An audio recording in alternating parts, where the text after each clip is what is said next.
Guys, तो हम लोग जा रहे हैं कहाँ पे बताना? क्यों बताएं? क्यों बताऊं? तो गाइस हम लोग जा रहे हैं कहीं तो जा रहे हैं और तीज की तैयारी करनी है क्योंकि तीज आ रही है 26 को। तो बहुत सारे काम हैं, फिनिश कर लेंगे और आपको जो लेंगे जो पैसे डोनेट कर दो। जो लेंगे वो आपको आगे पता चलेगा। गाइस प्लीज पैसे डोनेट कर दो।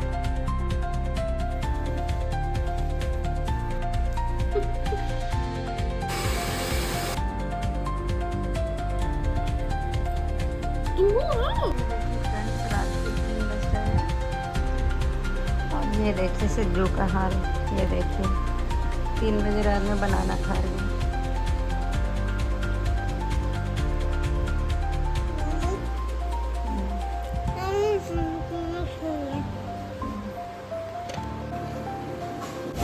हे everyone, good morning, welcome back to our channel life style with beauty में आप लोगों का स्वागत है। और जितनी भी महिलाएं हैं जो लोग तीज करती हैं उनको तीज की हार्दिक शुभकामनाएं।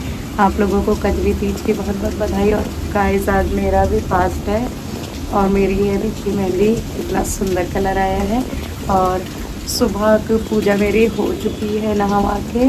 अब देखते हैं सेकेंड राउंड। और आप लोगों के यहाँ कैसे क्या पूजा होती है मुझे ज़रूर बताइएगा। मेरे यहाँ क्या क्या होता है मैं आपको आगे इस ब्लॉग में दिखाऊंगी पूरा कंटिन्यू। तो गाइस बने रहिएगा मेरे इस ब्लॉग में। हाय फ्रेंड्स, तो देख सकते हैं जैसे कि शक्ल का क्या हाल हो चुका है। सुबह से निराजल उपवास है, आप लोग भी जानते हैं। गाइस तो ये देखिए मेरा सेकंड स्नान हो चुका है और मैंने पूजा भी करी है। अब मैं फाइनल आप लोगों को दिखाऊंगी शाम को रेडी होके और फाइनली दिखाती हूँ कि मेरे यहाँ कैसी पूजा होती है। और ये मैंने सेकंड राउंड अपना स्नान कंप्लीट किया। जो लोग तीज व्रत रहते हैं उन्हें पता होगा कि 3 बार नहाते हैं इसमें। तो दोस्तों ये देखिए मैं जा रही थी पूजा के लिए, लॉक लगा रही थी और ये वामी अभी सो के उठी थी। तो ऐसे ही फिर इनको लेके जाना पड़ा क्योंकि ये रोने लगी तो सो के उठी। फिर मैं भी तुरंत लेके चली गई। और ये गाइस मैंने पूरी तैयारी कर ली थी। अब हम लोग मंदिर पे जा रहे थे, सासू माँ और हम दोनों लोग। एक्चुअली सासू माँ की तबीयत ख़राब है, वो ठीक नहीं है काफ़ी, तो उनका चलना बहुत मुश्किल होता है। आप देखिएगा वो काफ़ी चल नहीं पाती अच्छे से। तो फिर हम लोग गए मंदिर और फिर आगे आप देखिए। मैं यहाँ पे सासू माँ को पकड़ रही हूँ कि चलो किसी तरह। वो बिल्कुल भी जाने के लिए तैयार नहीं हो पा रही थी क्योंकि उनकी तबीयत नहीं ठीक थी। तो मैंने कहा फिर भी चलो, पास में ही मंदिर था छोटा सा, मैंने कहा चलिए जल चढ़ा लीजिएगा, लेकिन उनकी हिम्मत नहीं थी।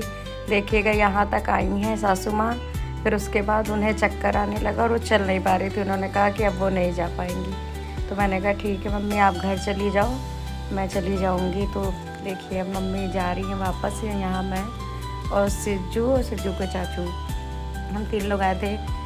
फिर मैंने पूजा करी भोले बाबा की, गौरा माता की। और यहाँ देखिए महिलाएं गाना वाना गा रही थी, पूजा पाठ कर रही थी। ये बहुत छोटा सा मंदिर है मेरी सोसाइटी के पास।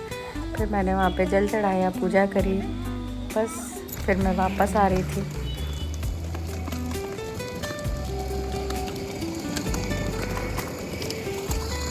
सो फाइनली गाइस मैं पूजा करके अब घर जा रही हूँ। अब घर पे पूजा करूँगी, फिर आपको दिखाते हैं।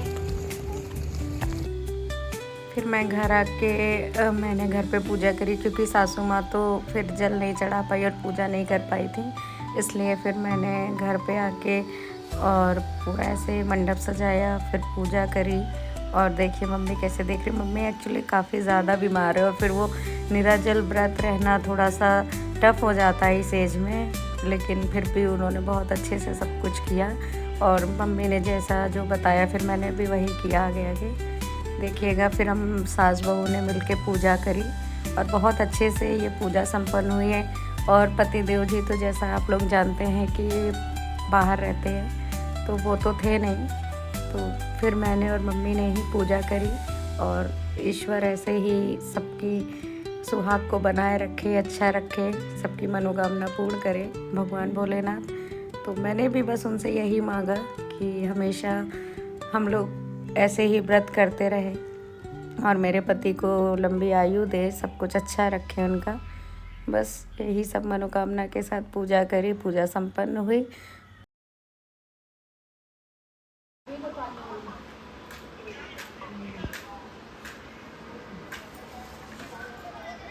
हाँ मोहन कमर को तो बना ही देता है पानी।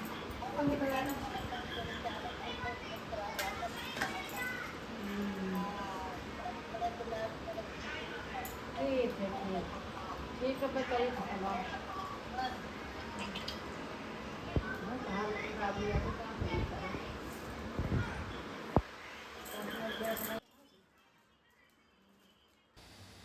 और जैसे कि फ्रेंड्स, आप लोगों को तो मतलब जो लोग ये पूजा करते होंगे उनको तो पता ही होगा अच्छे से कि कजरी तीज में क्या क्या होता है।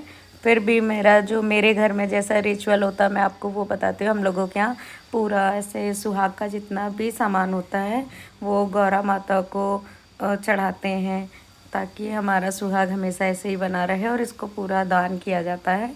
तो हम और मेरी सासू माँ मिलके वही पूरा सामान चढ़ा रहे थे सुहाग का जितना भी था। तो मैंने और मम्मी ने मिलके सब पूजा करी अच्छे से। और गाइस हमारी पूजा काफ़ी अच्छी रही, संपन्न रही। तो बस हम लोग यही कामना करते हैं कि सबकी पूजा पाठ ऐसे ही संपन्न रहे। फिर हम लोगों ने आरती पूजा करी।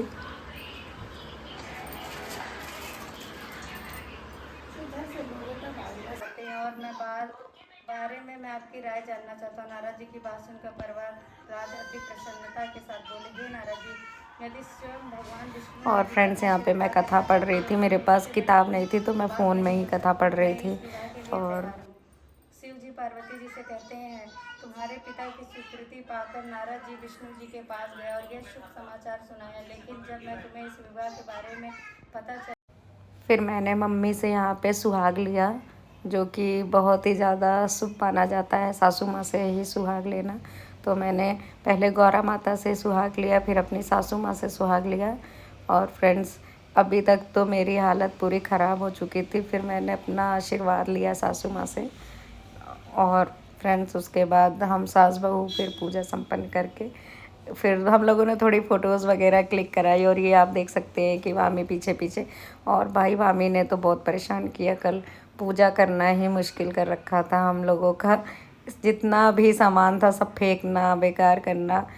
ठीक है, छोटे बच्चे जिसके घर में होंगे वो इन सब चीज़ों से रिलेट कर सकते हैं, आप देखिएगा। और फ्रेंड्स, फिर हम लोग मतलब मैंने फिर तो पूजा पाठ करने के बाद जब संपन्न हो गई तो फिर थोड़ा सा बाहर ऐसे निकले ताकि थोड़ा रिफ़्रेश लगे, क्योंकि निराजल उपवास रखने के बाद एनर्जी लो हो जाती है बिल्कुल से। तो बस यही पंकज के साथ फिर हम थोड़ा सा आउटिंग पे निकले। ये मेरे देवर जी हैं और हम लोग इनके साथ ऐसे थोड़ा सा बाहर निकल के मस्ती वस्ती करके फिर वापस आ गए। तो गाइस, आपको मेरा ब्लॉग कैसा लगा ज़रूर बताइएगा। लाइक, सब्सक्राइब, शेयर ज़रूर करिएगा और कमेंट करके बताइएगा कि आपको मेरे ब्लॉग अच्छे लगते हैं। तो प्लीज़ प्लीज़ प्लीज़ सब्सक्राइब करने